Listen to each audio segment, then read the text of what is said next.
Mummy मैं शादी करूंगा तो सिर्फ श्वेता के साथ। पापा मम्मी सोचो तो जरा, जिसने अभी से भैया को हमारे खिलाफ कर दिया, शादी के बाद न जाने क्या करेगी। खिलाफ कर दिया का क्या मतलब है? मैंने सिर्फ उससे शादी करने के लिए बोला है, घर छोड़कर जाने के लिए नहीं। तुम दोनों अपनी पंचायत बंद करो। देखो आदित्य, हमें वैसे तो कोई दिक्कत नहीं है, पर तुम्हारी शादी रिया की शादी के बाद ही होगी। घर वालों के फैसले से खुश आदित्य सारी बात जाकर श्वेता को बताता है, जिस पर श्वेता भी अपनी मंजूरी दे देती है। इसी तरह 1 साल बीत जाता है, जिसमें रिया की शादी आयुष के साथ होती है। कुछ महीनों बाद श्वेता और आदित्य भी शादी कर लेते हैं और श्वेता ससुराल पहुंच जाती है। सच कहते हैं, घर की रौनक लड़कियों से ही है। रिया की शादी के बाद घर सुना सुना हो गया था, पर अब तुम आ गई तो लगता है रौनक वापस आ गई। मम्मी आदत मत लगाओ, क्योंकि जब ये दोबारा ऑफिस जाना शुरू करेगी रौनक अपने आप खत्म हो जाएगी। इन्हें तो बस बिना सोचे समझे कुछ भी बोल देने की आदत है। मम्मी पापा आप फिक्र मत करो, आप जब भी कहोगी मैं हाजिर हो जाऊंगी। थोड़ा मेरे बुलाने पर भी आ जाना, या सारा प्यार मम्मी के लिए ही है, पापा के लिए कुछ भी नहीं। सारा परिवार हंसने लगता है। इसी हंसी खुशी में दिन बीतने लगते हैं, जिसमें धीरे धीरे कुछ बातें श्वेता ससुराल वालों से, कुछ नए तौर तरीके ससुराल वाले बहू से सीखने लगते हैं, जिससे उनके बीच एक दूसरे की सोच को लेकर इज्जत और समझ बढ़ती है। समय बीतता है। एक शाम परिवार साथ बैठकर बातें कर रहा होता है, तभी घर की घंटी बजती है। दरवाजा खोलने पर रिया और आयुष को सामने खड़ा देख सब हैरान हो जाते हैं। रिया, जमाई जी, आप दोनों रात के इस समय यहाँ कैसे? सब ठीक तो है ना? अरे इन्हें शांति से बैठने तो दो, आते ही सवालों की बारिश शुरू कर दी। वो घर में दोनों भाइयों के बीच लड़ाई हो गई। पापा जी ने भैया का साथ देकर आयुष को भला बुरा बोल दिया और ये गुस्से में घर छोड़कर निकल आए। कहाँ जाए कहाँ नहीं कुछ समझ में नहीं आ रहा था, इसलिए मैंने यहाँ ले आई। मैं अभी भी कह रहा हूँ होटल में चलते हैं, कुछ दिनों में घर का इंतजाम कर लूंगा। अरे होटल क्यों, ये आप लोगों का ही तो घर है और अपने ही घर में आने के लिए किसी टाइम या परमिशन की जरूरत नहीं होती। आप दोनों यहाँ सबके साथ रहोगे, जब तक चाहोगे तब तक। अब जहाँ पूरा परिवार खाना खाने और बात करने में लग जाता है, वहीं रिया अपनी भाभी की बातें सुनकर उसके खिलाफ साजिश सोचने लगती है और अगले ही दिन से ननद भाभी को परेशान करने, कभी घर का काम, कभी उसके कपड़े, तो कभी ऑफिस और घर की बातों के जरिए घर वालों को श्वेता के खिलाफ करके उसे परेशान करने की कोशिश में लग जाती है।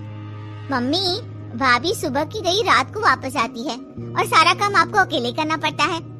आप कुछ भी नहीं बोलते उसे, ये तो सही नहीं है। आपको उन पर कुछ तो सख्ती रखनी चाहिए। तेरी भाभी बहुत समझदार है, वो घर और ऑफिस अच्छे से संभालती है। हमें अपनी बहू से कोई शिकायत नहीं, और अगर तुझे मेरे अकेले काम करने से दिक्कत है तो तू भी तो घर में खाली बैठी रहती है, काम में माँ का हाथ बटा ही सकती है। हाँ, घर आई बेटी को ताने सुना सकती हो, पर बहू को एक शब्द नहीं बोलोगी। भाभी आप सबको अपनी उंगलियों पर नचा रही है, तभी तो ये जींस और शॉर्ट ड्रेस पहनकर बाहर जाती है और देर रात को वापस आती है, फिर भी कोई उन्हें कुछ नहीं बोलेगा। बेटा तो पहले डिसाइड कर ले कि तुझे उसके घर में काम नहीं करने, ऑफिस जाने या मॉडर्न कपड़े पहनने से आखिर दिक्कत किस चीज से है। अगर बात कपड़ों की है तो हमें तो उसमें कोई बुराई नहीं दिखती, क्योंकि इज्जत, शर्म और तमीज इंसान की आंखों और बातों में होती है। कपड़े तो बस खोखले समाज का लड़कियों को नीचा दिखाने का झूठा जरिया है। गंदगी देखने वाले की नजरों और सोच में होती है। लाख कोशिश करने के बाद भी अपने मम्मी पापा को भाभी के खिलाफ करने में नाकामयाब होने के बाद अब रिया आदित्य के पास जाती है, जिसे वो श्वेता के ऑफिस ट्रिप और लड़कों के साथ दोस्ती को लेकर बोलना शुरू करती है। भैया, कल ही मैंने भाभी की ऑफिस ट्रिप वाली फोटो देखी। इतने सारे लड़कों के बीच वो अकेली थी, क्या उनके ऑफिस में और कोई लड़की नहीं है? अरे लड़कियां तो बहुत है, लेकिन इसकी टीम में तो सारे लड़के ही हैं। वैसे तुम्हारी भाभी उनकी बॉस है और वो सब श्वेता से इतना डरते हैं कि इसे देखते ही उनकी सिट्टी पिट्टी गुल हो जाती है। बॉस है तो क्या हुआ, लड़कों से थोड़ी दूरी बनाकर रखनी चाहिए। शादी के बाद कोई ऐसे बातें बनाए अच्छा थोड़ी ना लगता है। अरे शादी हुई है, जिंदगी खत्म थोड़ी ना हो गई है जो वो लोगों से मिलना और बात करना या लड़कों के साथ काम करना बंद कर दे। और तुम ये ना अपनी स्टोन एज वाली सोच को जरा ब्रेक देकर नए जमाने में आ जाओ। लोगों पर विश्वास करना सीखो, शक नहीं। इसके आगे रिया और कुछ बोलती उससे पहले ही श्वेता आ जाती है, जिसे देखकर रिया वहाँ से छत पर चली जाती है जहाँ आयुष अकेला बैठा होता है। तुम यहाँ अकेले क्यों बैठे हो? किसी ने कुछ बोला क्या? अभी तक तो नहीं, लेकिन अगर तुम्हारी हरकतें इसी तरह चलती रही तो कुछ बोलने में देर भी नहीं रहेगी। अरे क्यों हाथ धोकर भाभी के पीछे पड़ी हो? आखिर उन्होंने तुम्हारा क्या बिगाड़ा है? वो हम दोनों की इतनी फिक्र और इज्जत करती है और तुम उनकी लाइफ खराब करने की कोशिश करती रहती हो। अच्छा, तब तुम भी भाभी पुराण गाने लगे। सुनो, कोई प्यार व्यार नहीं है, सब नाटक है जिससे पूरा घर उनके इशारों पर नाचे और वो अपनी मन मर्जी का काम करती रहे। उनकी इसी अच्छी बहू वाले नाटक की वजह से अब घर में कोई भी मुझे पसंद नहीं करता और पूरा समय श्वेता श्वेता करते रहते हैं। रिया और आयुष की ये बातें चल रही होती है, जिन्हें जीने पर खड़ी श्वेता सुन लेती है और सीधा आदित्य के पास जाती है जो सास ससुर के साथ बैठा होता है। आपने मुझे बताया क्यों नहीं कि रिया मुझे पसंद नहीं करती? उसे लगता है कि मैं अच्छा बनने का नाटक कर रही हूँ जिससे घर में उसकी जगह ले पाऊँ। मैंने तो कभी ऐसा सोचा भी नहीं और वो इस बात पर मुझसे नफरत करती है। ससुर अपनी बेटी और दामाद को भी वहाँ बुलाते हैं। अब सारे घर वाले एक जगह इकट्ठा हो जाते हैं। अब सास, ससुर और आदित्य मिलकर रिया को समझाने लगते हैं। तुम्हें ऐसा कैसे लग सकता है कि हम तुम्हें पसंद नहीं करते या श्वेता तुम्हारी जगह लेना चाहती है?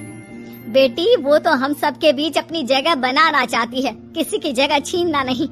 हमारे लिए तुम दोनों एक बराबर हो, किसी एक की वजह से दूसरे की अहमियत कम नहीं होती। रिया, शादी के बाद मैंने बहुत सुना था कि रिया थी तो घर में रौनक थी। मैं तो घर में सबको खुश रखने की कोशिश करती हूँ। अगर इससे तुम्हें ऐसा लगा कि मैं तुम्हारी पहचान छीन रही हूँ तो आई एम रियली सॉरी। मेरा ऐसा कोई इरादा ना था, ना कभी होगा। माँ भाभी के साथ बाकी घर वालों की बातें सुन रिया को अपनी गलती का एहसास होता है और वो भी श्वेता से माफी मांगती है, जिसके अगले ही दिन आयुष और रिया दूसरे घर में शिफ्ट हो जाते हैं और सब पहले की तरह खुशी खुशी रहने लगते हैं।